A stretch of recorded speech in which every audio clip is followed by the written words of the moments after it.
mbetë edhe 18 ditë, mirë po duket që PDK-ja janë llastu paksa dhe duke mësu nga njerëzit e mbrëmshëm të cilët kanë shumë bare lokale, po dhe diskoteka, presin ndonjë ftesë kështu VIP themi ndoshta shampan, Personalizuar, ftesë personalizuar. personalizuar, dhe një farë forme të shkojnë tek Zoti Kurti. Zoti Kurti këto pika i lyp, domethënë, ai është në kërkim të këtyre pikave në formën që pas nesër të publiku ti godas partitë opozitare me këto. Të orën zemër më pëlqen qëndrimi i LDK-s në këtë stadë dhe i Avdigjikut, pranojnë ftesën pa marrë parasysh se si ajo vjen,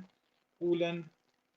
diskutojnë, por që një problematikë A duhet tjetë kështu në të vërtet thelbi gjithçka, pra të ulet dhe të diskutohet se çfarë është më mira, pa pasur, le të themi,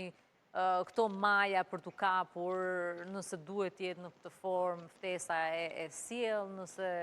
nga ana tjetër duhet një X-parti për të dhënë emrin e duhur. Pra çfarë i mungon këtyre subjekteve politike për të pasur fillimisht një tryezë diskutimi? Një problem i madh qëndron që këto as vetë nuk e dinë çka po dojnë. Këto thonë që ne duam një emër unifikues, një emër konsensual, një emër i cili nuk i takon asnjë partie politike edhe pa çka se gjykata kushtetuta nuk e thot që decisivisht duhet jetë një individ jo politik, ai mund të jetë pjesë një partie politike, mund të shpallet si president nëse ka votat, por qëllimi është që presidenti të jetë unifikues. Dhe nëse PDK-ja kërkon një emër unifikues edhe dëshiron që ky emër të rrjedh po nga PDK-ja, atëherë ata e duke rënë në kundërshtim me veten e vet, sepse në fund të ditës ti po kërkon diçka të cilën nuk po e servon pastaj në tavolinë.